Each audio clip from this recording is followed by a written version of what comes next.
brought to you by Nova शुद्ध घी। जब जब खाए दिल खुश हो जाए, सदियों का नोवा शुद्ध देसी घी, सपना स्वस्थ भारत का। I love ghee.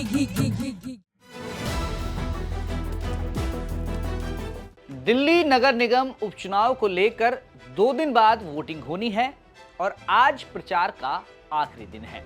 वोटिंग में पहचान पत्र बहुत जरूरी होता है, लेकिन दिल्ली चुनाव आयुक्त ने ये कहा है कि अगर आपके पास पहचान पत्र नहीं है या खो गया है या मिल नहीं रहा तो आप कुछ और डॉक्यूमेंट दिखाकर वोट डाल सकते हैं।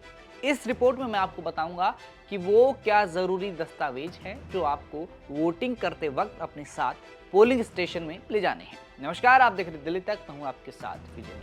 एमसीडी की 12 सीटों पर उपचुनाव हो रहे हैं और तीनों राजनीतिक दल जोरों शोरों से प्रचार कर रहे हैं। वहीं जो निर्दलीय प्रत्याशी हैं वो भी मैदान में डटे हुए हैं। आपको बता दें कि 12 वार्डों में तकरीबन 7 लाख वोटर्स अपना वोट डालेंगे और इन 12 सीटों पर अपना पार्षद चुनेंगे।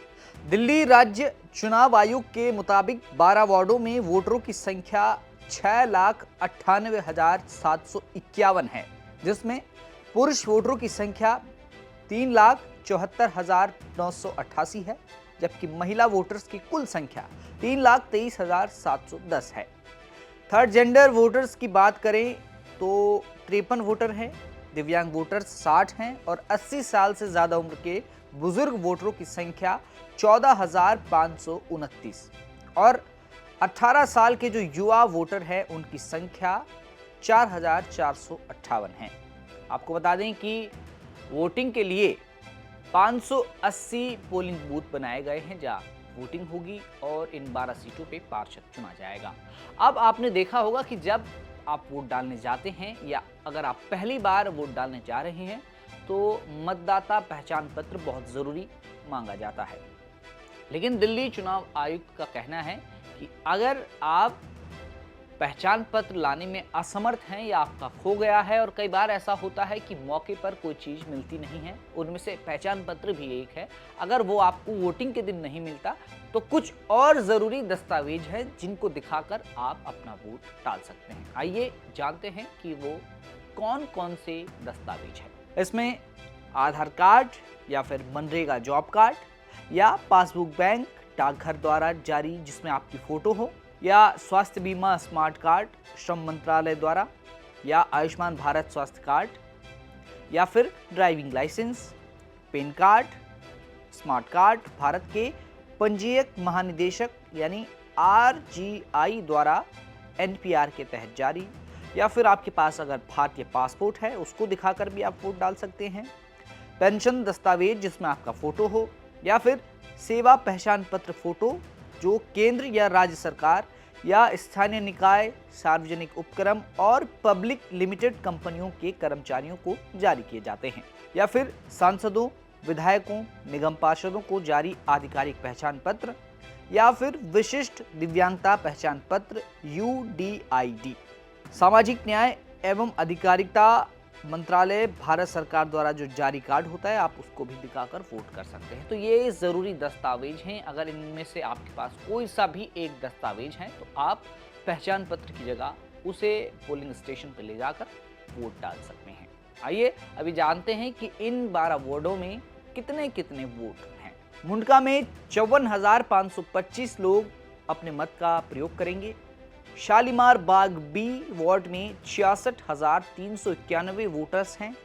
अशोक विहार में 56,697 वोटर्स। चांदनी चौक में 44,166 वोटर। चांदनी महल में 46,237 वोटर। द्वारका बी वार्ड में 66,184 वोटर्स। रिचाऊ कला में 72,396 वोटर्स। नारायणा में 59,340 वोटर्स। संगम विहार ए में 59,365 वोटर्स अपने मत का प्रयोग करेंगे।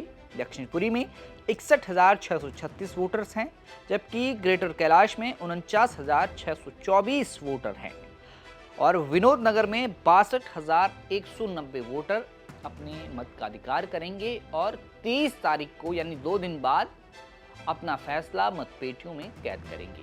दिल्ली नगर निगम के 12 वार्डों के लिए उपचुनाव के लिए जिन मतदाताओं को निर्वाचक फोटो पहचान पत्र जारी किया है, उन्हें उपचुनाव के दौरान अपने अपने मतदान केंद्र पर मतदान करने के लिए निर्वाचक फोटो पहचान पत्र यानी EPIC प्रस्तुत करना जरूरी है। यानी उनके लिए पहचान पत्र ले जाना जरूरी है जिनके लिए ये पत्र जारी किया गया है।